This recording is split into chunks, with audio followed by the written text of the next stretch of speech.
हरे हरे हरे राम राम राम हरे हरे। श्री गुरु प्रेमानंद सुतनाथ निताय गौर हरि बोल। श्री गुरु प्रेमानंद सुतनाथ निताय गौर हरि बोल। श्री गुरु प्रेमानंद सुतनाथ निताय गौर हरि बोल।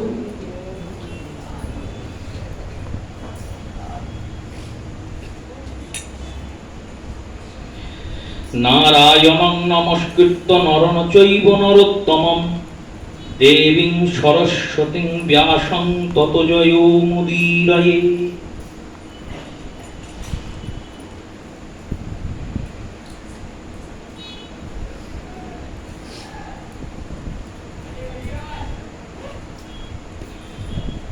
अनर्पित चरिण चिरात करुणावतीर्ण कलौ समर्पयतु स उन्नत उज्ज्वल रसां सभक्ति श्रियं हरिपुरतो सुंदर दूती कदम्ब सन्दीपित सदा हृदय स्कंदरे स्फुरतु वश्री शची नंदन। कलिपावन अवतार राधा कृष्ण मिलित तनु श्री श्री श्रीमान महाप्रभुर कृपाधन्य गण्य श्रील कृष्णदास कविराज गोस्वामी पाद विरचित चैतन्य चरितामृतेर मंगलाचरणे श्रीपाद এই শ্লোককে বিরচন করেছেন। सर्वप्रथम आज के 1433 बंगाब्देर शुभ सूचना नववर्षेर प्रीति शुभेच्छा भक्तिमय जीवन आमादेर होक এই কামনা করে प्रत्येक श्रोता माता वैष्णव चरणे प्रणाम पूर्वक এই শ্লোকের উপর আস্বাদনের প্রচেষ্টা আমরা করব। অনর্পিত চরিণ চিরাত করুণাবতীর্ণ কলৌ ন অর্পিত অতঃ অনর্পিত। অর্পিত শব্দের অর্থ বললেন, অর্পিত শব্দের অর্থ অর্পণ। যাহা অর্পণ করা হয়েছে তাকে অর্পিত বলে। অনশব্দেও নাবাচক অর্থাৎ যা কোনোদিন অর্পণ করা হয়নি। কি হয়নি বললেন, এই গৌর অবতার এর আগে অর্পিত হয়নি, অনর্পিত। চরিণ চিরাত আজ নয়, চিরকাল ধরে অর্পিত হয়। এত বড় কথা বলছেন কি করে? বললেন দেখো, সিদ্ধান্ত না করে তো আমাদের এই জগতে এগানো যায় না। সিদ্ধান্ত করিয়া চিত্তে না করো অলস, ইহাতেই জাগিবে যেন প্রেম ভক্তি রস। এই প্রেম ভক্তির জাগরণের জন্য প্রত্যেক পদে পদে সিদ্ধান্ত করার প্রয়োজন। সিদ্ধান্ত অর্থে নিষ্ঠার সিদ্ধান্ত। অনর্পিত বলে দিলেন, এত দূর অবধি না হয় অতিশয় বিশেষণের প্রয়োগ করা যেতে পারে। আমার আরাধ্য, আমার উপাস্য, আমার ইষ্ট, তিনি আমার পূজনীয় হতেই পারেন, আমার শ্রদ্ধেয় হতেই পারেন, কিন্তু আমার পূজনীয় ইষ্টকে জগৎ পূজনীয়তে প্রমাণ হতে হবে। তো দৃষ্টান্ত স্বরূপ আমার শ্রী গুরুদেব আমার কাছে পূজনীয়, কিন্তু আমার গুরুদেব জগতের সবার কাছে পূজনীয় হবেন তখনই যখন তিনি সেই তত্ত্বে উপনীত হতে পারবেন, তার পূর্বে তো নয়। সবার কাছে তিনি শ্রদ্ধার পাত্র হবেন, পূজনীয় অর্থাৎ পূজা করার পাত্র, উপাস্য পাত্র হতে গেলে তাকে সেই উপাস্য তত্ত্বে বিদ্যতা হতে হবে। সবাইকে তো ভগবান বলে দেওয়া যাবে না, সবাইকে তো ঈশ্বর বলে দেওয়া যাবে না। তাই মহাপ্রভুকে যে স্থাপনা করছেন শ্রীল কৃষ্ণদাস কবিরাজ গোস্বামী পাদ, এই মহাপ্রভুকে স্থাপনা করছেন পূজনীয় রূপে, ইষ্ট রূপে, উপাস্য রূপে। তিনি আমাদের গৌরসুন্দর প্রাণপ্রিয়, তাই আমরা তাকে পূজা করছি, উপাসনা করছি। কিন্তু জগতে সবাইকে তো তাকে উপাসনা করতে হবে, আর সবাইকে উপাসনা করতে গেলে তাকে বিধিপূর্বক শাস্ত্রীয় প্রমাণাদির দ্বারা সিদ্ধান্ত রূপে তাকে স্থাপিত হতে হবে, সামান্য রূপে স্থাপিত হলে হবে না। দেখুন, সামান্য রূপে শাস্ত্রীয় পরিলোচনায় প্রাপ্তি হয় ভগবান যখন অবতার গ্রহণ করেন, তখন অবতার গ্রহণকালে ভগবানের পূজা হয় না। অবতার গ্রহণ করে লীলা সম্পাদন পরিপূর্ণ করার পর তারপর ভক্তরা ভগবানের পূজা করে। যেমন রাম অবতারে রামের কি পূজা হয়েছিল? রাম অবতারে হনুমন্ত ছাড়া গোটা পৃথিবীর কি সবাই পুজো করেছিল রামকে? সবাই কি চিনতে পেরেছিল? বললেন না, পারেনি। ভগবানের লীলা এমনই, দৈবাহস্যা গুণময়ী মম মায়া দুরত্বয়া, এই মায়াটা এমনই দুস্তর থেকে দুস্তর তর, আর দুস্তর তর থেকে দুস্তর তম, যে ভগবত স্বরূপকে পরিচরণ করা চেনা খুব কঠিন। সামান্য কঠিন নয়, খুব কঠিন। ভগবান রামচন্দ্র যখন লীলা করছেন ত্রেতা যুগে, তখন ভগবান রামচন্দ্রের লীলার মধ্যে বহু বীরত্ব, বহু অলৌকিকত্ব, কর্তুম অকর্তুম অন্যথা কর্তুম, সর্বসমর্থমানতা, এই শব্দ পরিলক্ষিত হয়েছে। ত্রেতা যুগে রামচন্দ্র বাল্মীকি রামায়ণ অনুসরণ করলে মাত্র 12 বছর যখন শ্রীরামচন্দ্রের বয়স হয়েছে, রাম লক্ষ্মণ ভরত শত্রুঘ্ন এনারা 4 জনই তো একদিনে জন্মিয়েছেন। মধু মাসের শুক্লপক্ষের নবমী তিথিতে, চৈত্র মাস শুক্লপক্ষ নবমী তিথি, এই 4 ভাইয়েরই 12 বছর বয়স। বিশ্বামিত্র এসেছেন দশরথ রাজার মহলে। দশরথ রাজন তাকে পাদ্য অর্ঘ্য আসন দিয়ে বসালেন, পুজো করলেন। ঋষিবরকে জিজ্ঞাসা করলেন, প্রভুপাদ আমি কি সেবা করতে পারি? ঋষি বললেন, দেখুন আমি জন্মসূত্রে ক্ষত্রিয় এবং এই সূর্য বংশেরই রাজা। বিশ্বামিত্র ক্ষত্রিয় কুলে জন্মিয়েছেন, সূর্য বংশেই জন্মিয়েছেন।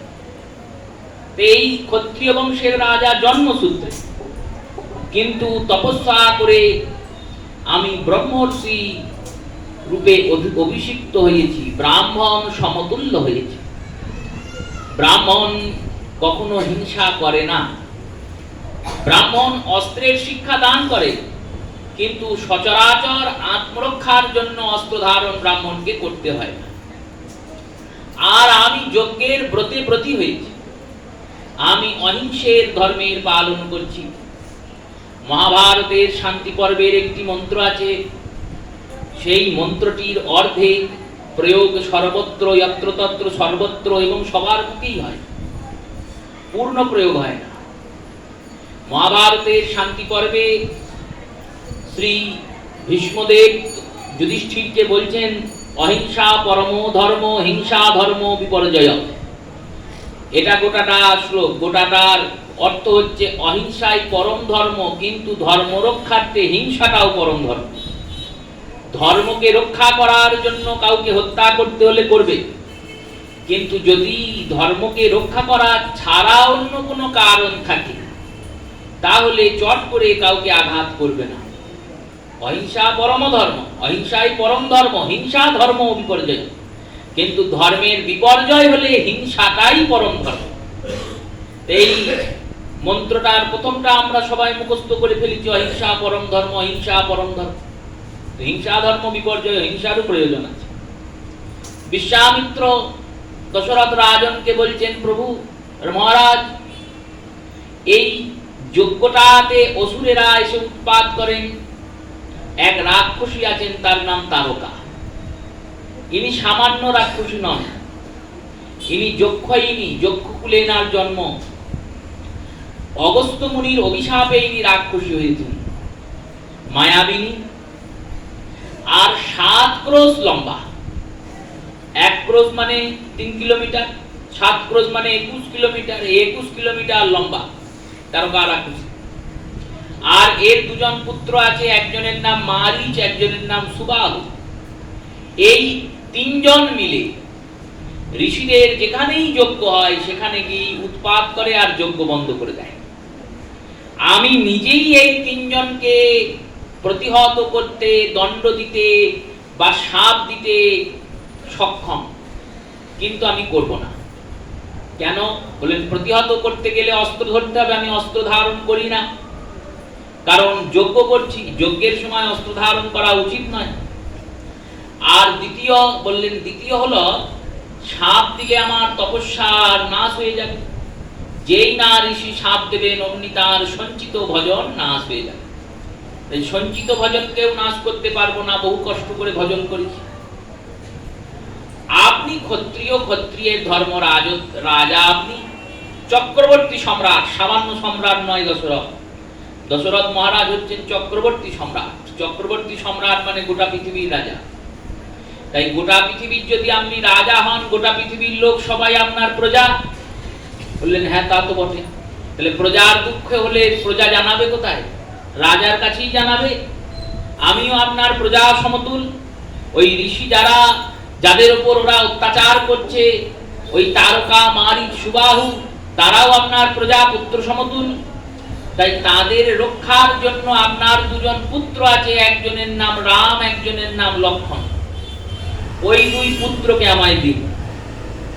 এবার দশরথের অতি প্রিয় রামচন্দ্র, তিনি চিন্তা করলেন, যদিও এটা বাল্মীকি রামায়ণে নেই, কিন্তু এই যে প্রকরণ চাইলেন এত দূর অব্দি বাল্মীকি রামায়ণে আছে।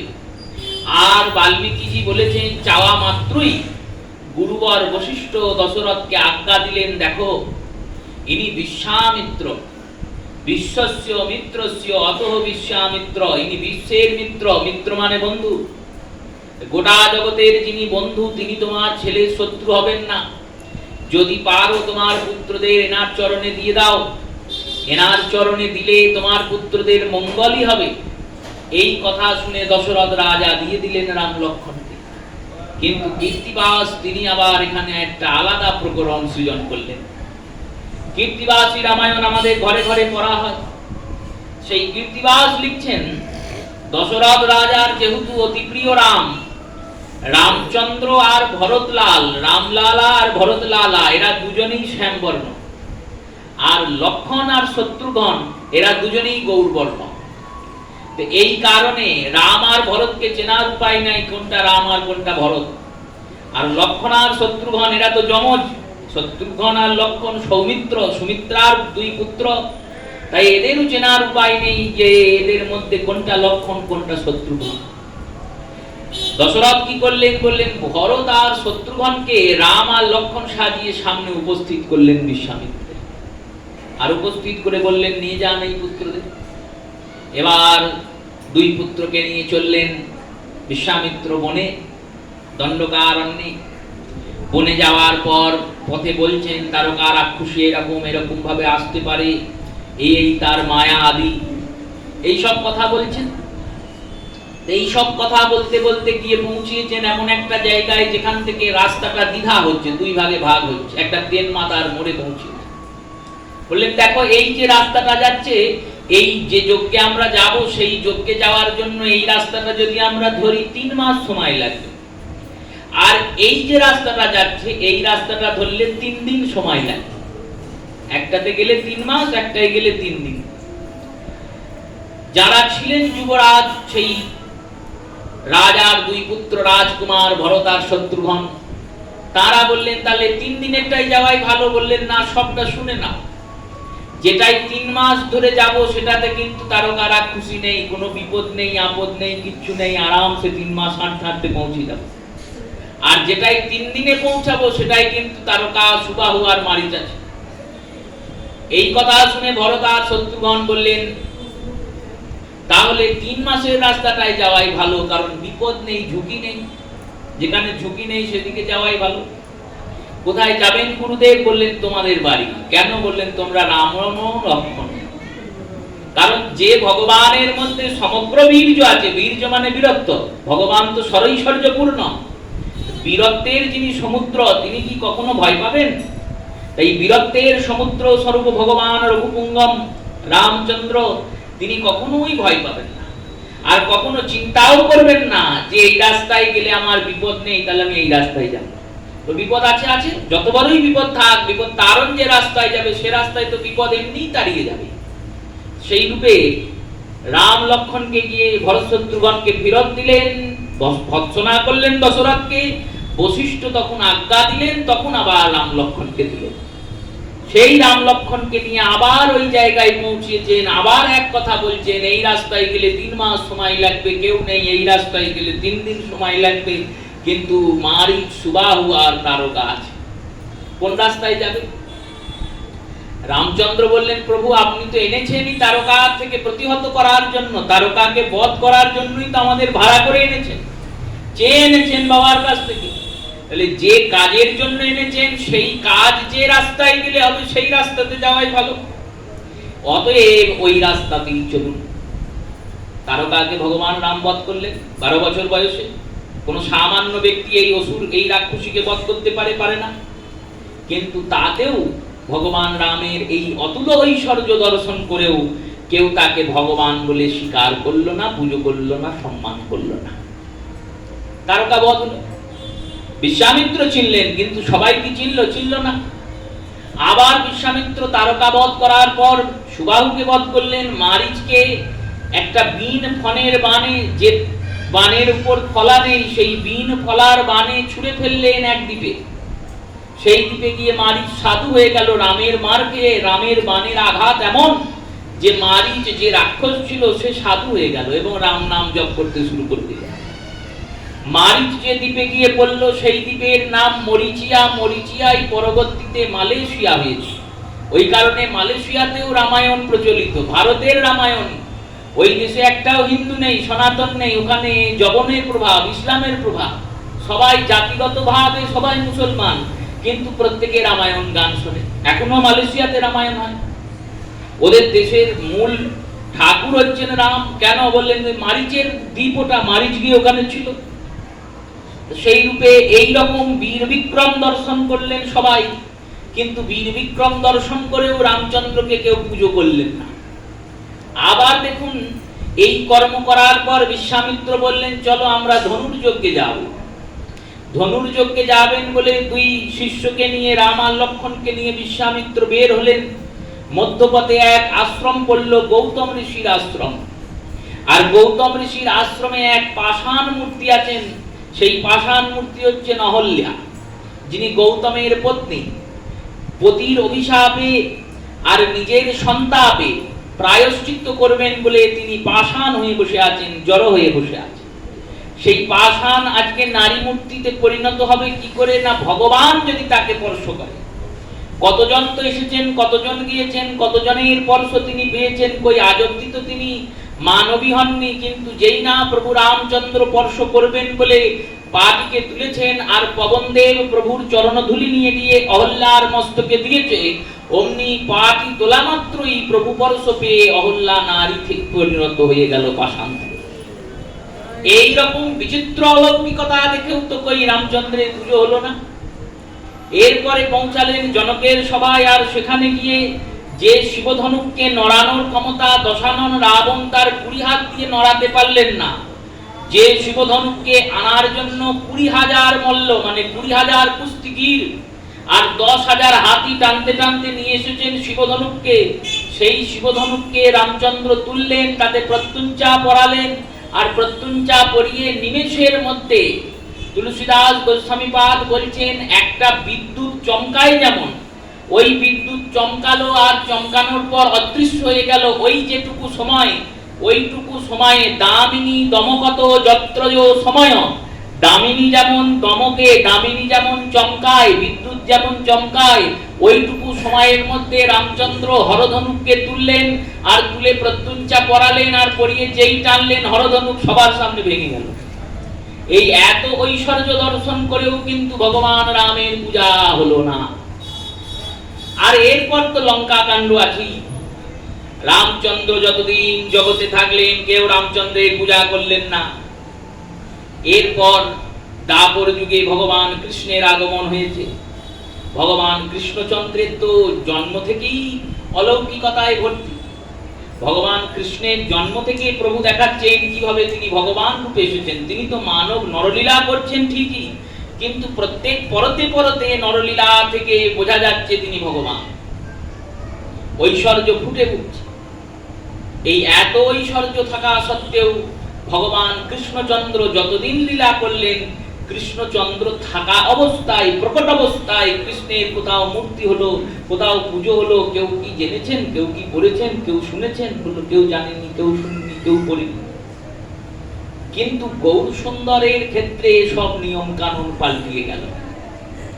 গৌরাঙ্গ সুন্দর প্রকট, মহাপ্রভু প্রকট হয়ে আছেন নবদ্বীপে, আর নবদ্বীপে প্রকটিত শ্রী গৌরাঙ্গ সুন্দর তিনি গিয়েছেন খোরে নদীর ধার ধরে নিতাই চাঁদকে সঙ্গে নিয়ে তার বন্ধুকে খুঁজতে। বন্ধুর নাম হচ্ছে সুবল, যিনি এখন গৌরীদাস নাম ধরে বসে আছে। আর গৌরীদাস নাম ধরে অম্বিকাপুরে কানলায় ইমলিতলায় তেঁতুলের বৃক্ষতলে বসে আছে। মনে মনে ভাবছেন এই তেঁতুলের বৃক্ষের সঙ্গে আমার গোবিন্দের একটা যোগাযোগ আছে। কি যোগাযোগ না, বৃন্দাবনে এইরকম একটা তেঁতুল বৃক্ষ ছিল, আর সেই তেঁতুল বৃক্ষের তেঁতুলে পা পিছলে শ্রীমতী রাধারানীর পায়ে আলতা খারাপ হয়ে গিয়েছিল। আলতা খারাপ হয়ে গিয়েছিল বলে রাধারানী অভিশাপ দিয়েছেন 84 ক্রোশ বৃন্দাবনে কোনোদিন তেঁতুল পাকবেই না, যদি না পাকে মাটিতেও পড়বে না, আর মাটিতে যদি না পড়ে তাহলে রাধারানীর চারণ ভূমি, তাহলে রাধারানীর আলতাও খারাপ হবে। রাধারানীকে সখীরা বলছেন, হ্যাঁ রে, তুই যে অভিশাপটা দিলি এই অভিশাপটা তো চিরকাল থেকে যাবে। তোর লীলা করে চলে যাওয়ার পর এই কৃষ্ণ লীলা যখন পরিপূর্ণ হয়ে যাবে তখন কি দরকার আসার? রাধারানী বললেন, কে বলেছে চলে যাব? বৃন্দাবনং ন পরিত্যাজ্য স্বামেন পাদ পরিষিতম। মহাপ্রভু বললেন, এই বৃন্দাবন তো সামান্য ধাম নয়, এই ব্রজধামটা কি সামান্য ধাম? বললেন না, এই ভগবানের নিত্য ধাম, ওটা ভগবানের পার্মানেন্ট অ্যাড্রেস। ভগবান ওখানে চিরকাল ছিলেন, আছেন, থাকবেন।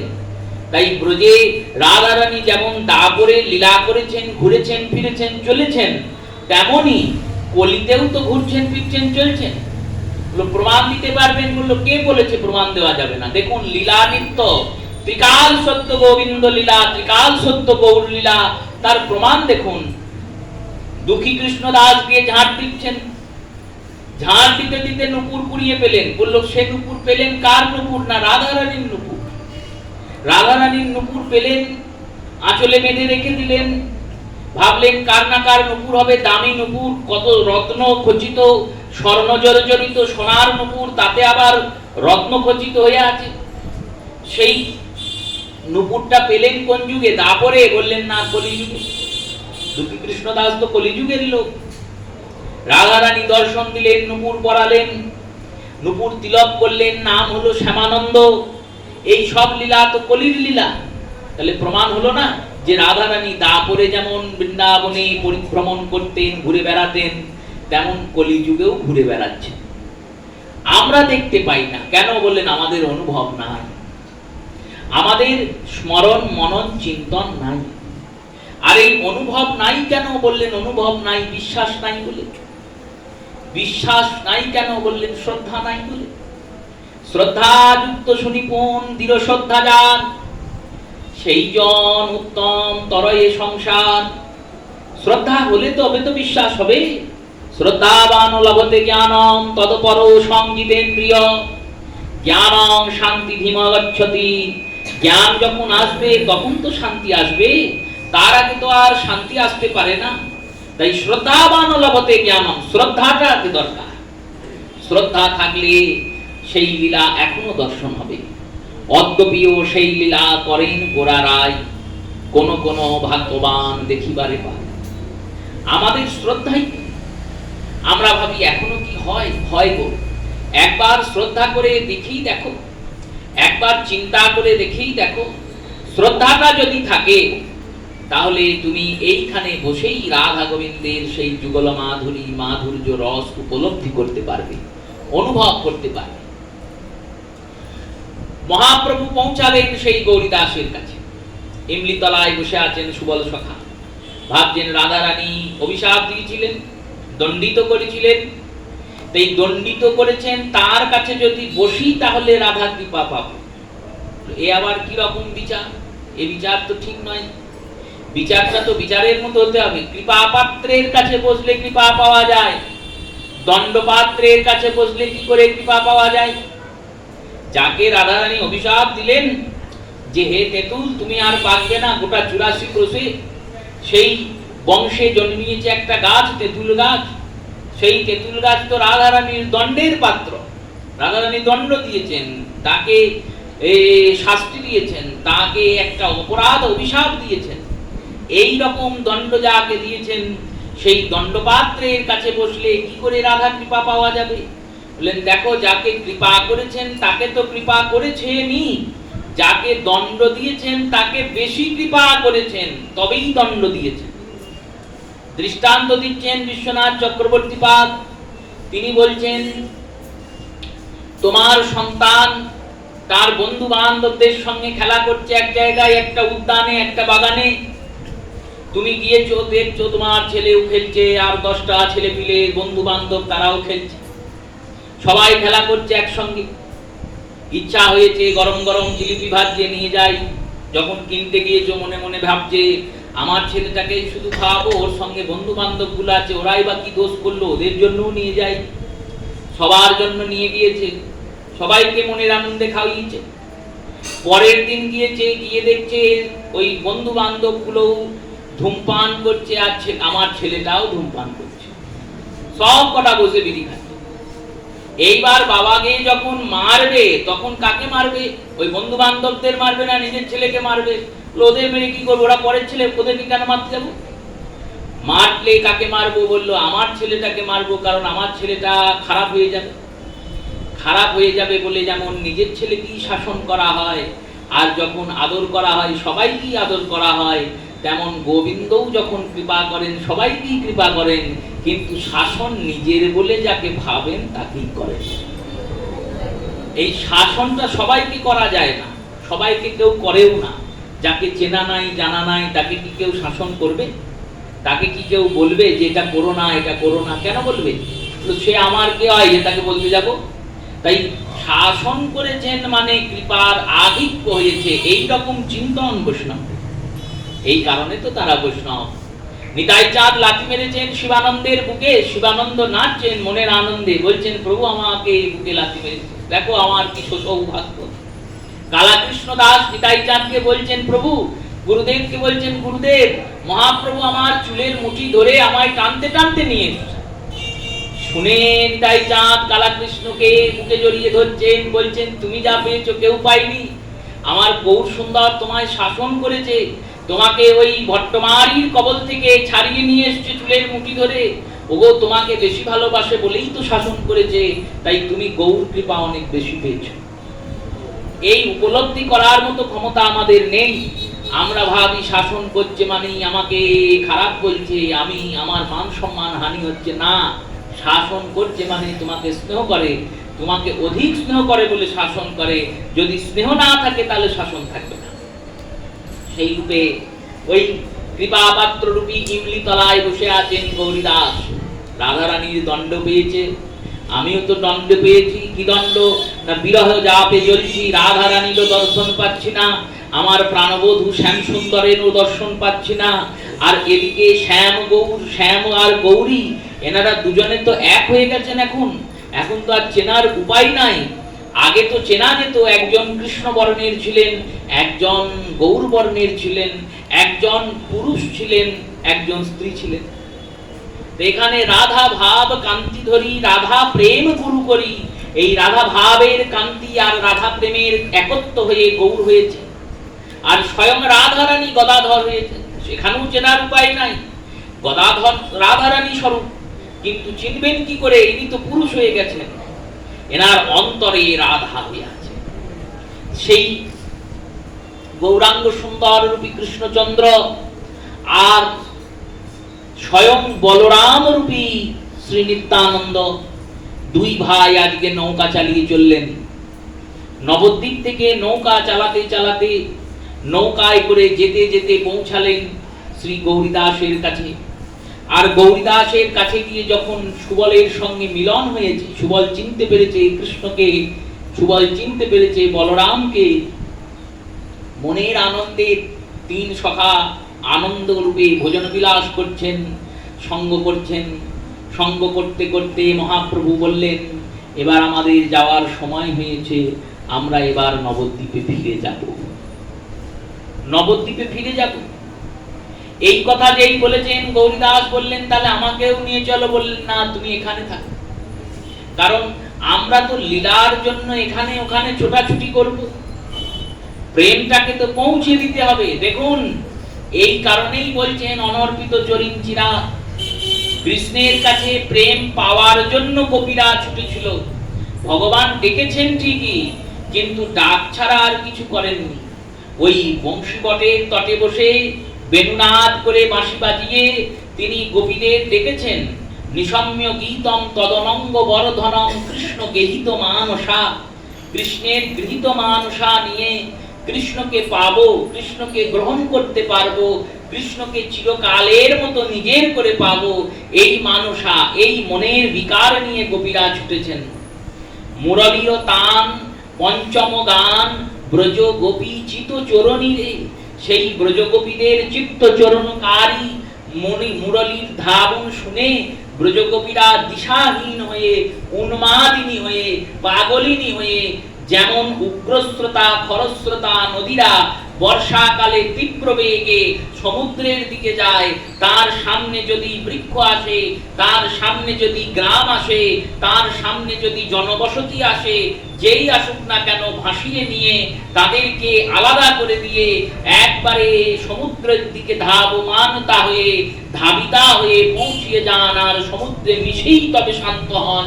তেমনি এনারাও কৃষ্ণ প্রেম জোয়ারে জোয়ারিত হয়ে, কৃষ্ণের প্রেম জোয়ারে জোয়ারিত হয়ে, কৃষ্ণের প্রেম তরঙ্গে তরঙ্গায়িত নদীর মতো কৃষ্ণরূপী ব্রহ্ম সমুদ্রের দিকে ধাবমান হয়েছেন। কৃষ্ণ তো স্বয়ং ব্রহ্ম, আর ব্রহ্ম তো সমুদ্রের মতোই, ভগবান নিজেই গীতায় বলেছেন। সেই সমুদ্র রূপী ব্রহ্মের দিকে ধাবমানতা হয়ে, ধাবিতা হয়ে গোপীরা গিয়েছেন। কৃষ্ণ শুধু বংশী ধাবন করে বাঁশি বাজিয়ে ডেকেছিলেন গোপীদের, কিন্তু গৌর সুন্দর এই অকৃষ্ণ বিগ্রহ, কৃষ্ণ বর্ণম তেষা কৃষ্ণম, সেই অকৃষ্ণ কৃষ্ণ, সেই অন্তর কৃষ্ণ বহির রাধা, ইনি কি করেছেন? বলেন, ইনি কাউকে ডাকলেন না, ইনি প্রত্যেকের ঘরে ঘরে নিজে গেলেন আর নিজে গিয়ে প্রেম দিলেন। এই যে প্রেমদানকারী গৌরাঙ্গ সুন্দর, এই যে প্রেমদানকারী নিত্যানন্দ সুন্দর, এই যে প্রেম বিতরণকারী গৌর ভক্ত বৃন্দগণ, এই লীলা কিন্তু এর আগে কেউ দেখেনি। ভক্তের কাছে ভগবান গিয়েছেন, তখন গিয়েছেন, বলল ভক্ত যখন ডেকেছে তখন গিয়েছেন, না ডাকতে কেউ যাননি। প্রভু এমন কৃপাবান, এমন করুণা সিন্ধু, যে ডেকেছেন তার বাড়িও গিয়েছেন, যে ডাকেননি তার বাড়িও গিয়েছেন। মহাপ্রভু বললেন, দেখো বৃষ্টি যখন হয় তখন কি বিচার করে হয়? যে বৃষ্টিকে চাইছে তার বাড়ির ওপরই হয়, যে চাইছে না তার বাড়ির ওপর কি হয় না? বলল না না, যে চাইছে তার বাড়ির ওপরও বৃষ্টি পড়ে, আর যে চাইছে না তার বাড়ির ওপরও পড়ে। যে চাইছে সে গিয়ে বৃষ্টিতে ভিজবে মনের আনন্দে, আর যে চাইছে না সে ছাতা দিয়ে বৃষ্টিকে আটকিয়ে দেবে, বৃষ্টি তো পড়বে। তেমনি এই প্রেম সমুদ্রময়ী শ্রীমতী রাধার হৃদয়ে বিরহ তাপ উত্তপ্ত হয়ে, রাধারানীর হৃদয় হচ্ছে প্রেমের সমুদ্রের মতো, আর সেই প্রেম সমুদ্রে যখন কৃষ্ণের বিরহ তাপ উৎপন্ন হয়েছে, যেমন সমুদ্রের উপর সূর্যের তাপে জলবিন্দু বাষ্পায়িত হয় আর বাষ্পায়িত হয়ে মেঘ হয়ে যায়, তেমনি রাধার বিরহ তাপে এক নতুন মেঘ হয়েছে। এবার রাধার বিরহ তাপে যে মেঘ হবে, সমুদ্রের বিরহ তাপে যে মেঘ হয়েছে, সেই মেঘের মধ্যে আছেটা কি? সেই মেঘের মধ্যে আছে শুধু জল, জমাট বাঁধা জল মেঘ, এই কারণে মেঘের নাম জলদ। সেই জলরূপী মেঘ এখানে ওখানে ঘুরতে ঘুরতে যখন বর্ষাকাল এসে উপস্থিত হয়, তখন কি করে বলল, তখন ওই মেঘ আর নিজেকে ধরে রাখতে পারে না, তখন ওই মেঘ ঝরে ঝরে ঝরে ঝরে পৃথিবীতে পড়ে যায়। যখন মেঘটা ঝরে যায়, মেঘটা যখন ফেটে যায়, মেঘটা যখন বরিশন শুরু করে, তখন মেঘ থেকে কি উৎপন্ন হয়? বলল জলই উৎপন্ন হয়, কারণ জমাট বাঁধা জলই তো ছিল, জমাট বাঁধা জলই তো মাথার উপর ঘুরে বেড়াচ্ছিল, সেই জমাট বাঁধা জলই তো পড়বে, যেটা থেকে যা উৎপন্ন হয়েছে সেটা থেকেই তো সেটার প্রাপ্তি হবে। তেমনি সমুদ্র থেকে জল উৎপন্ন হয়েছে, সেই জলের মেঘ হয়েছে, সেই মেঘ বারিবিন্দু রূপে বর্ষিত হচ্ছে। পার্থক্য একটা আছে, কি পার্থক্য? বলল সমুদ্রের অত জল কিন্তু এক ফোঁটাও কেউ খেতে পারবে না, কারণ সেই জল নোনা জল। আর মেঘ থেকে যে জল পড়ছে সেই জলে কিন্তু নুন নাই, সেই জল সাধু জল, মিষ্টি জল। আর বললেন আর পার্থক্য কি জানেন? একটাই পার্থক্য, সমুদ্রের ভিতরে জল ছিল, জল থেকে মেঘ হয়েছে, মেঘ হলো জমাট বাঁধা জল। রাধারানীর হৃদয়ে শুধু কৃষ্ণ প্রেম আছে, আর কৃষ্ণ প্রেম যেখানে আছে, বিশ্বাস করুন কৃষ্ণও সেখানেই আছে। কৃষ্ণ প্রেম যেখানে আছে, বিশ্বাস করুন কৃষ্ণ সেখানেই আছে। তাই কৃষ্ণই বিরহ তাপে আজ নবঘন শ্যাম জলদ হয়েছেন। আর এই নবঘন শ্যাম জলদ একটা আভরণে নিজেকে আবৃত করেছেন, সেই আভরণটির নাম রাধা আভরণ। এই কৃষ্ণ প্রেমের আভরণে আবরিত হয়ে আজকে অন্তর কৃষ্ণ বহির রাধা রূপে গৌর মেঘ এই শচীগর্ভ সিন্ধুর মাঝে উদিত হয়েছে। আর উদিত হয়ে ঝরছে যখন, তখন কি হচ্ছে? বলল যাদের পাত্র আসছে তারা গৌর মেঘ থেকে সেই প্রেম বিন্দুকে ধারণ করছে, আর যাদের পাত্র নেই তারা ওই মেঘকে পান করছে।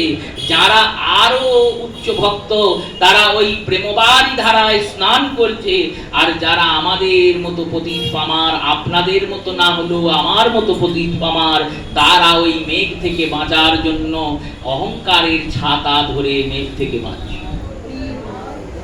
মহাপ্রভু তো ভাসিয়ে দিচ্ছেন প্রেমে, সেই প্রেম ভাষানুকারী মহাপ্রভু। এই লীলা তো এর আগে হয়নি, তাই অনর্পিত চরিন চিরাতের আগে কোনোদিন হয়নি। মহাপ্রভু গিয়েছেন গৌরীদাসের কাছে, আছেন গৌরীদাসকে বলছেন এবার আমাকে নবদ্বীপে যেতে হবে, কারণ প্রেম সবাইকে দিতে হবে, শুধুমাত্র তোমাকে দিলে তো হবে না। গৌরীদাস বললেন প্রভু তুমি চলে যাবে, কিন্তু আমি কি করে থাকবো, আমাকেও নিয়ে চলো। বললেন সময় হোক ডেকে নেব, কিন্তু আমি থাকবো কি করে? প্রভু বললেন বিগ্রহ নির্মাণ করো। বিগ্রহের নির্মাণ হলো। এবার বিগ্রহ নির্মাণ করে 4 ঠাকুর একসঙ্গে দাঁড়িয়েছেন, প্রকটার বিগ্রহ, নিতাই গৌর সাক্ষাৎ আর নিতাই গৌরের বিগ্রহ। 4 জনকে একসঙ্গে গৌরীদাস ভোজন করাচ্ছেন, প্রসাদের ভোগ পারস করছেন। 4 জনে একসঙ্গে বসে সেবা করছে। গৌরীদাস মনের আনন্দে সেবা দিচ্ছেন। এবার 4 জনের সেবা হয়ে যাওয়ার পর মহাপ্রভু বললেন এবার আমরা আসি। নিতাই আর গৌর বলছেন এবার আমরা আসি। গৌরীদাস বলছেন তোমরা চলে যাবে, আমরা কাকে নিয়ে থাকবো না, এই বিগ্রহ নিয়ে থাকো। এই বলে নিতাই গৌর বেরিয়ে এসেছেন, বিগ্রহ দাঁড়িয়ে আছে।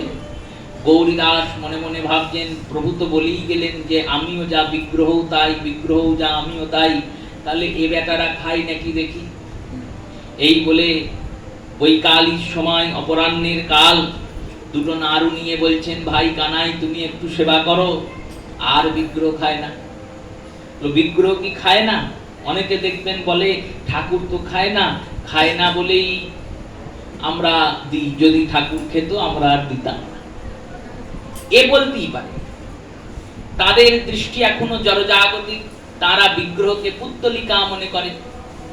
কয়েকটা স্থানে কিছু অনুভব করলে অপরাধ আসে। কোন কোন স্থানে? গৌতম বললেন আপনি যদি গুরুকে মানুষ জ্ঞান করেন তাহলে অপরাধ আসে। গুরুকে মনুষ্য জ্ঞান করিবে কখনো করিবে না, বলেছেন শাস্ত্রবাক্য। কারণ গুরু আর কৃষ্ণ এক হন শাস্ত্রের প্রমাণে। গুরু রূপে কৃষ্ণ কৃপা করেন ভাগ্যমানে। গুরু ত্যানাং মনুষ্য বুদ্ধিম বিগ্রহে পুতুলিকাম ভবা। আর বিগ্রহের মধ্যে পুত্তলিকা জ্ঞান করলে অপরাধ আসে। পুত্তলিকা জ্ঞান মানে পুতুল চিন্তা করা। কাঠের পুতুল বা মাটির পুতুল চিন্তা করলাম বিগ্রহকে, বা ব্যবহার করলাম তার সঙ্গে, এই চিন্তা করলে অপরাধ আসে। এবার এই অপরাধটা আমরা চিন্তা করি যে আমরা তো করি না, আমরা তো ঠিকঠাক ভাবেই সেবা করি প্রভু। কিন্তু সেবাতে যে অনুগ্রহ, সেবাতে যে অনুরাগটা প্রয়োজন, সেই অনুরাগটা থেকে চ্যুত হলে হবে না। কিরকম অনুগ্রহ অনুরাগ? দেখুন খুব গরম চলছে এখন, ফ্যান ছাড়া আমরা থাকতে পারছি না। আর আমার ঠাকুর ঘরে আমি গোবিন্দকে পাখা দিচ্ছি না কেন? বললো ভগবানের কি আর গরম লাগে নাকি? বললেন এই হয়ে গেল অপরাধ। এই রকম পদে পদে অপরাধ আছে। কারণ আপনি তখন চিন্তা করে ফেলছেন যে ওটা ঠাকুর, ভগবান, পুতুল, পুতুলের তো গরম টরম লাগে না। যদি আপনি বিগ্রহ চিন্তা করেন যে উনি সাক্ষাৎ ভগবান ব্রজেন্দ্র নন্দন, তাহলে ব্রজেন্দ্র নন্দন সাক্ষাৎ বসে আছেন, তারও গরম লাগে। আর এই চিন্তনেই সেবা হয়, আর এই সেবারই নিয়ম, আর এই নিয়মেই সেবা হয়, আর এই নিয়মে সেবা হয় যখন, তখন জানতে হবে যার গরম লাগে, যার শীত লাগে, শীতকালে শীত বস্ত্র পরায়, গরমকালে গরম বস্ত্র পরায়, গরমের সময় পাখা লাগিয়ে দিই, শীতের সময় তখন অন্য ব্যবস্থা করি। তেমনি তিনি প্রতিদিন আহার জল আদিও সেবন করেন আমাদের মতো। ওই ভোজনের ভোগটা যখন প্রভুর সামনে ওঠে তখন প্রভু সেবা করেন। বলো সেবা যদি করেন তাহলে আমরা বুঝতে পারি না কেন? কমে না তো, ওই অনুভব তো হয় না। অনুভবটা ওই দর্শনের দ্বারা হবে না। অনুভবটা যখন তুমি ভোগটার প্রসাদ রূপে গ্রহণ করবে তখন তুমি অনুভবটা পাবে। যদি শ্রদ্ধা চিত্তে প্রসাদ রূপে গ্রহণ করো দেখবে অনুভব হবে। তুমি বাড়িতে পায়েস রান্না করো, দামি দামি জিনিস নিয়ে এসে পরমান্ন রান্না করো, খোয়া ক্ষীর নিয়ে এসো, দুধ নিয়ে এসো, কত রকমের ড্রাই ফ্রুট আছে সব নিয়ে এসো, দিয়ে পায়েস করো। সেই পায়েসের স্বাদ আর গোবিন্দের নিবেদিত পরমান্নের স্বাদ আলাদা কি করে হয়ে যায়? বললো প্রভু সেবা করেছেন তবেই তো আলাদা হয়েছে।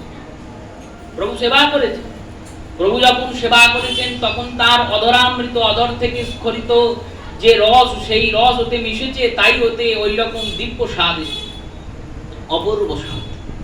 তো এই অনুভব তখন হয়। তো তাহলে কমে না বাড়ে না কেন? আমি যতটা ভোগ দিলাম ততটাই তো নামলো মন্দির থেকে, কমলো না কেন? বলে যখন তুমি ভোগটা দিলে, ভোগ দেওয়ার পর দরজা বন্ধ করে নিবেদন করে চলে এলে, এবার তুমি তো আর ভোগ পাওয়াবে না। আমাদের তো ক্ষমতা নেই গোবিন্দকে পাওয়ানোর, কারণ আমাদের সেই শ্রদ্ধা ভক্তি সেই স্তরে পৌঁছায়নি। তাই আমাদের অবলম্বন নিতে হয়, সব সময় অবলম্বন নিয়ে সেবা করতে হয়। যেমন এই ভজনপথে আমি গুরু অবলম্বনে যাচ্ছি, গুরুদেবের আনুগত্যে, গুরুদেব আমাকে নিয়ে যাচ্ছেন, আমি যাচ্ছি।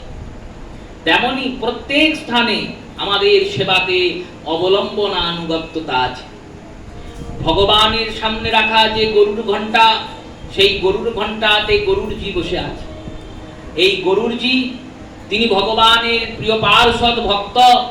তিনি ভগবানের ভোগ যখন নিবেদন করা হয়, সেবা পূজা আদি হয়, তখন যে ঘণ্টার ধ্বনি হয়, কেন হয়? বলল ঘণ্টার ধ্বনি মন্ত্রের যে ত্রুটি থাকে, অপরাধ থাকে, তাকে নাশ করে। মন্ত্রের অপরাধ ত্রুটিকে নাশ করে গরুড়জির নাথ। গরুড়জি স্বয়ং বেদ স্বরূপ। আমরা যতটা মন্ত্র জানি বললাম, তন্ত্র জানি করলাম, ক্রিয়া জানি করলাম, যেটা জানি না বা যেটা ভুল হয়ে গেছে সেটাকে ঠিক করে দেবে বললো এই গরুড়জি ঠিক করে দেবেন। তাই ভগবানের কাছে গরুর ঘণ্টা। আর যখন ভোগ নিবেদন করে দরজা বন্ধ করে দিয়ে চলে এলাম, তখন ভগবানের রাধারানী স্বয়ং আসেন আর এসে গোবিন্দকে পরিবেশন করে সেবা করা। কারণ রাধারানীর পরিবেশনেই গোবিন্দ সেবা করা। আর সেবা হয়ে যাওয়ার পরে যখন ভগবান সব সেবা করে নেন, তখন কি হয়? তখন তো সব খালি হয়ে গেছে। তাই রাধারানী কি করেন? বললো রাধারানী নিজের যে রান্নার হেসেল, সেই হেসেল থেকে প্রসাদ নির্মাণ করে আমাদের জন্য পাঠিয়ে দেন। কারণ আমাদের দেশে একটা নিয়ম আছে, খালি জায়গা কাউকে ফেরত দিতে নেই। তুমি যদি কোনো খাবারের কোটো কাউকে দাও, সে যখন ফেরত দেবে তখন আবার খাবার ভরিয়ে দেবে। সেই রকম তুমি গোবিন্দকে ভোগ দিয়েছো, গোবিন্দ গ্রহণ করেছেন, আর গ্রহণ করার পর প্রসাদ ভরে রাধারানী তোমাকে পাঠিয়ে দিয়েছে। কারণ তিনি প্রসাদ দানকারী। কৃষ্ণের এই প্রেম প্রসাদ রাধারানী ছাড়া আর তো কেউ দিতে পারবেন না। সেই রূপে বিগ্রহকে গিয়ে ভোগ লাগিয়ে দিচ্ছেন। খাও খাও বলে যখন বলছেন তখন বিগ্রহ খাচ্ছেন। গৌরীদাস দেখলেন একটু ভারী বিপদ। আমার এই নিতাই গৌর নিয়ে কি হবে? এই নিতাই গৌর নিয়ে কি হবে করে ছুটে চললেন নিতাই আর গৌরের কাছে। তারা নৌকায় উঠবেন, নবদ্বীপে যাবেন। মহাপ্রভুকে গিয়ে বললেন, শোনো, এই তোমার ঠাকুর তুমি নিয়ে যাও। কেন? বললেন এরা তোমার মতো আমার সঙ্গে কথা বলে না, খায় না, তোমার মতো চলে না, ফেরে না। তাই তোমার ঠাকুর তুমি নিয়ে চলে যাও। হয় তোমরা থেকে যাও, আর না হলে তোমাদের ঠাকুর তোমরা নিয়ে চলে যাও। কিন্তু এটাও জেনে রাখো, তোমরা যদি চলে যাও আর তোমাদের ঠাকুর যদি ওই রকম থাকে, আর তাকে যদি সেবা করে আমি আনন্দ না পাই, যেমন কৃষ্ণ সঙ্গ করে আনন্দ পেতাম। কৃষ্ণ সঙ্গ করব বলে আমি সারা জীবন কেঁদে গেলাম, কাঁদতে কাঁদতে কৃষ্ণকে পেলাম। আর পেয়ে যদি কৃষ্ণ আমায় ছেড়ে চলে যায়, তাহলে কৃষ্ণ শুধু একা যাবে না, যাওয়ার সঙ্গে সঙ্গে আমার প্রাণটাও নিয়ে যাবে। আমি আর বাঁচবো না, আমি এই গঙ্গায় ডুবেই মরবো। কৃষ্ণবিহীনে এই প্রাণ রেখে আমি করব কি?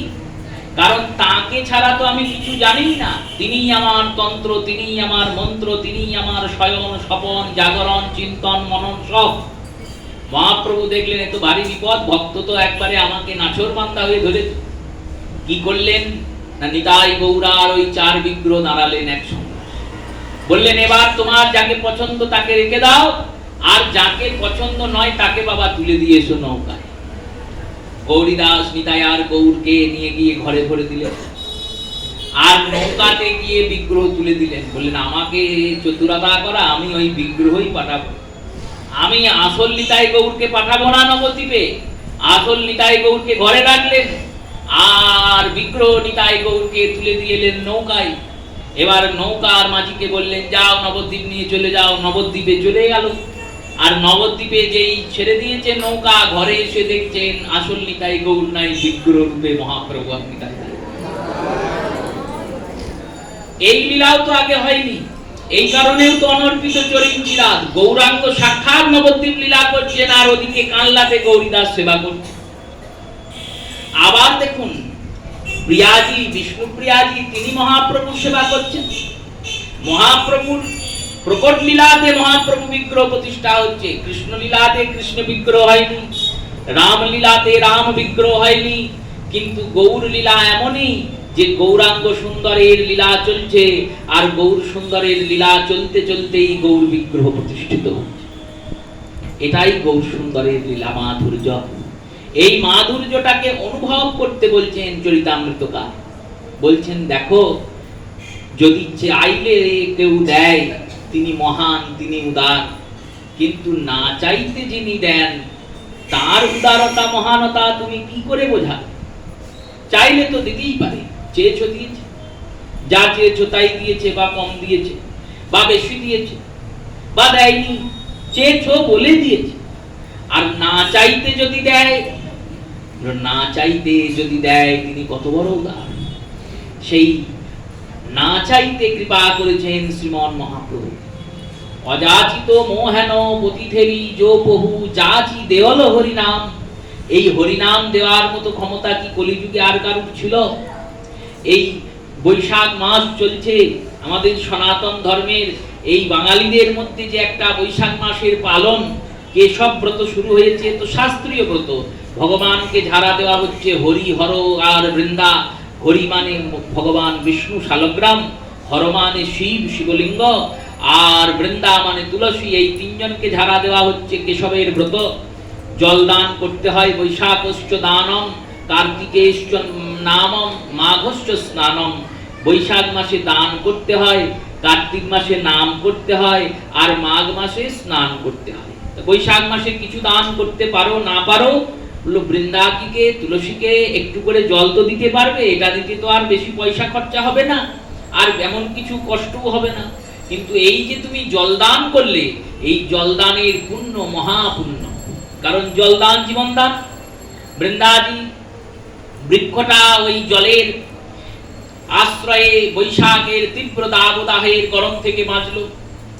হরিকে যখন জলদান করা হচ্ছে, হরি যদি শীতল হন, ভগবান নারায়ণ শীতল হবেন, ভগবান শিব শীতল হবেন। যদি এই দুইজন শীতল হন, কি হবে? বলল, এনারা শীতল হলে জগৎ শীতল হবে। তাই হরিকে জলদান করা হয়, হরকে জলদান করা হয়। জগতের সবাই শীতল থাকবে, গরমের থেকে রক্ষা পাবে। তাই এই কেশবব্রত তো ছিলই, কিন্তু বাঙালিদের বাড়তি পাওনা দেখুন, বাঙালিরা বৈশাখ মাসে নাম করে। এই যে নাম বেরুনো, এই নাম বেরুনো কিন্তু ছিল না। আপনি গোটা ভারতে অন্য রাজ্যে যাবেন, কোথাও কিন্তু নাম বেরোয় না, একমাত্র বঙ্গেই বেরোয়। কেন বললেন? নাম দাতা যে বঙ্গে এসেছেন, স্বয়ং নাম দান করবেন বলে সংকীর্তনের পিতা গৌর সুন্দর এসেছেন। তাই অনর্পিত, এর আগে অর্পিত হয়নি, এর আগে কেউ আসেইনি। এত কৃপা কারুর নেই যিনি স্বয়ং এসে নাম দিচ্ছেন। অযাচিত মোহেন পতিথেরি যোপহু যাচিদে অল হরিনাম। নবদ্বীপে প্রতিদিন মহাপ্রভু সন্ধ্যা বেলায় নগর কীর্তন করতে বেরুচ্ছেন। কেন? বললেন, যেখানে নামের ধ্বনি পৌঁছায়, যারা শোনে তারা তো প্রেম পাবেই, যারা করে তারা তো প্রেম পাবেই। যারা শোনে না, করে না, বলে না, যদি ভুলেও শুনতে পায় তাহলেও প্রেম পায়, ভুলেও শুনতে পায় তাহলেও প্রেম পায়। চরিতামৃতে পয়ারে লিখলেন কৃষ্ণদাস, স্থাবর জঙ্গমে নাম, স্থাবর জঙ্গমে যদি নাম শোনে, স্থাবর মানে যে নড়তে পারে না, চড়তে পারে না, বৃক্ষ আদি। জঙ্গম বললেন, জঙ্গম মানে হচ্ছে যেগুলোর কোনো প্রাণী নেই, জড়বস্তু। এই স্থাবর জঙ্গমে নাম শুনলে হয় প্রেমের প্রাপ্তি। স্থাবর জঙ্গমে যদি নাম শোনে তাহলে প্রেমের প্রাপ্তি হয়। মনুষ্য শুনলে তাহলে তার কি না হবে? তাই শোনানোর জন্য, নাম ঘরে ঘরে পৌঁছে দেওয়ার জন্য যিনি নাম দিয়েছেন, সেই গৌর সুন্দরের চরণে যাতে আমরা থাকতে পারি, যাতে এই গোটা বছর নাম করতে পারি, এই রূপ অভিলাষ মহাপ্রভুর চরণে, নিতাই গৌরের চরণে, রাধাকান্তের চরণে জানিয়ে আজকের মতো এখানে শ্রী হরিকথা অবসর দিলাম। শ্রী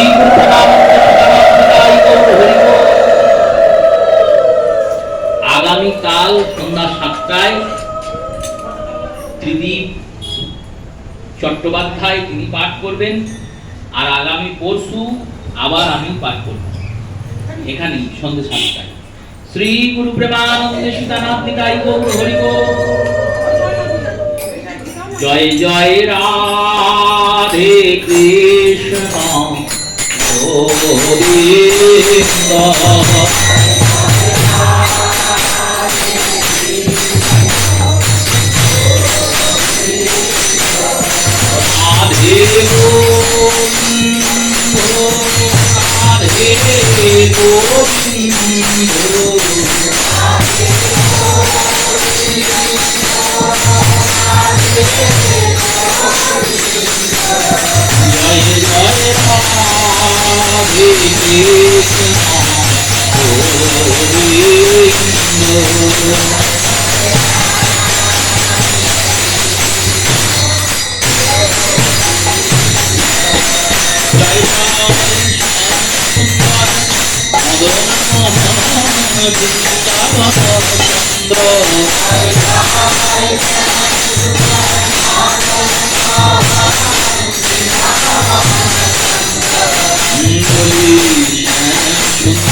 রাধা রমন রাশি বিহারী শ্রী গোকুলানন্দ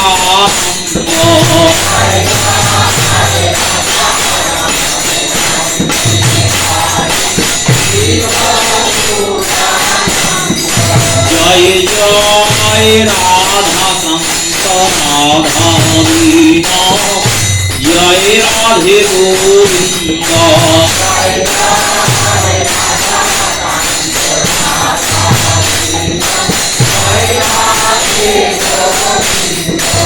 জয় জয় রাধেশ্বরী বিনোদিনী ভানুকুল চন্দ্র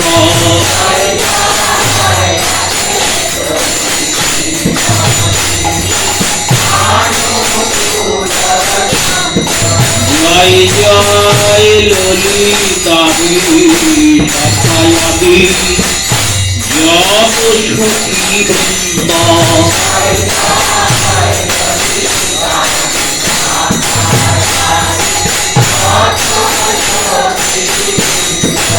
জয় জয় শ্রীরূপ মোহন জুড়ি মঞ্জরিয়ানন্দ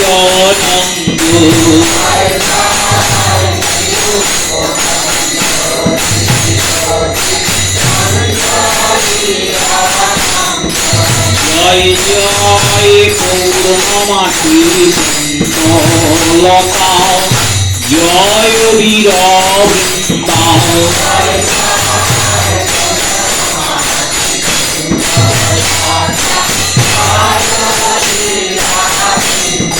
তোমরা সবে মিলে বড় দয়া আমি অতি মন্দ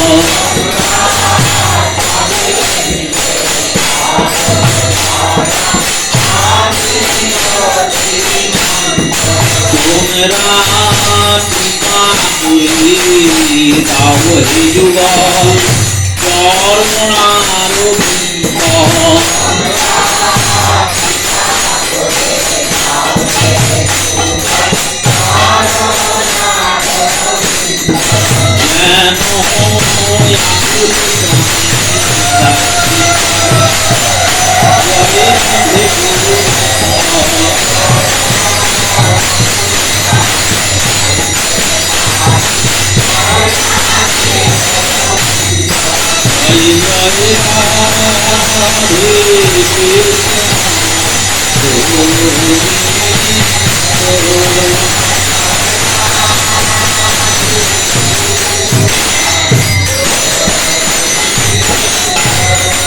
জয় রাধা কান্ত শ্রী রাধা কান্ত, জয় রাধা কান্ত জয় শ্রী রাধে।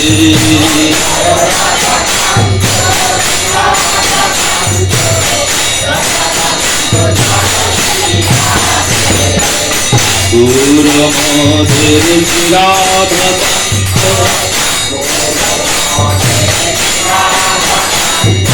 ঠাকুরানী রাধে আমাদের,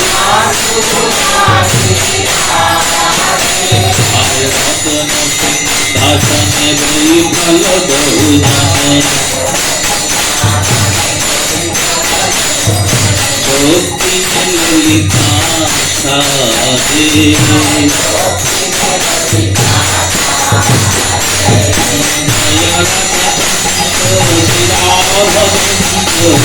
জয় রাধা শ্রী রাধে।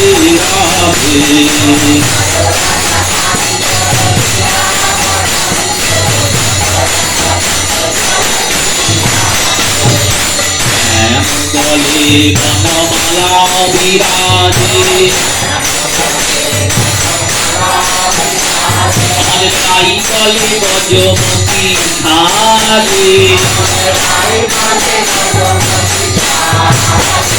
আর কান্তের চরণে সনাতন পুরা,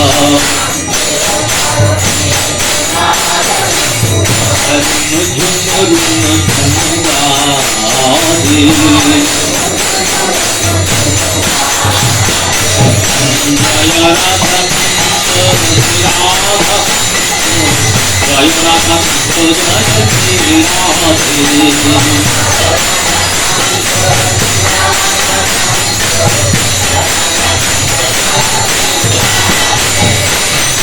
মতিরে শিশু পাখা বিরাজে, আমাদের রাইচিরে বেশি সাজে, আর শ্যাম সরল তীর্থ বসন,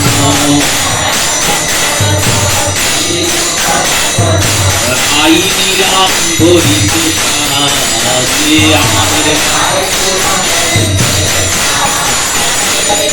জয় রাধা শ্রী রাধা, জয় রাধা শ্রী রাধে।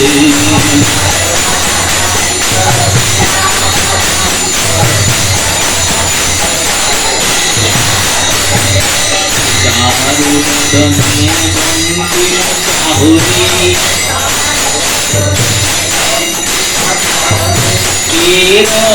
তেরো বিরাজে, আর চাঁচর শিশুর ময়ূর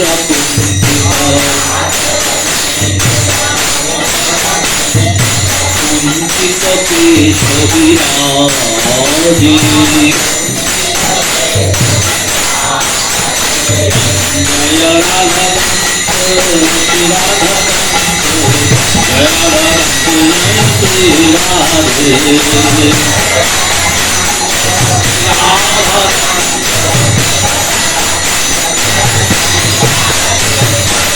বৃন্দাবিপিনে কুসুমকাননে,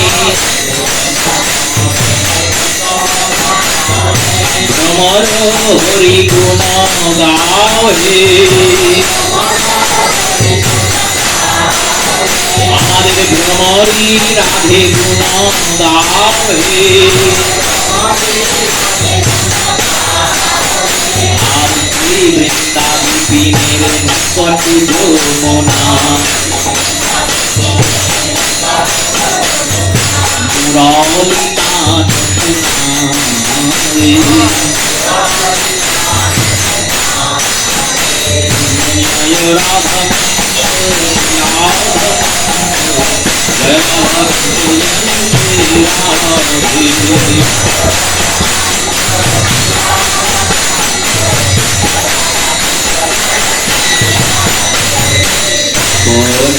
নয়া মোহন মুরলী শুনি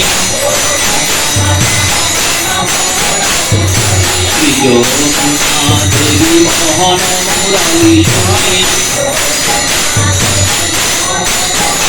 আজ বুঝানে রহিয়া ডাকে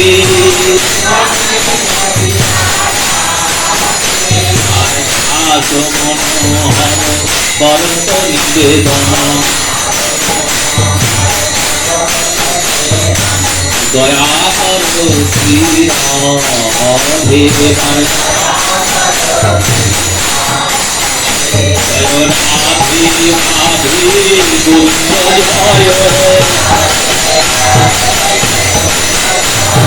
রাধা রানী জয় দাও বৃন্দাবন বিলাসিনী রাধা রানীর জয় দাও ভানু রাজনন্দিনী রাধা রানীর জয় দাও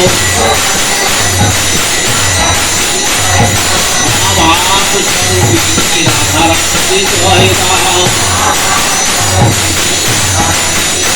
প্রিয় পার করুণাময়ী রাধা রানীর জয় দাও ধরে জয় দাও রাধে দয়া করো ধরে জয় দাও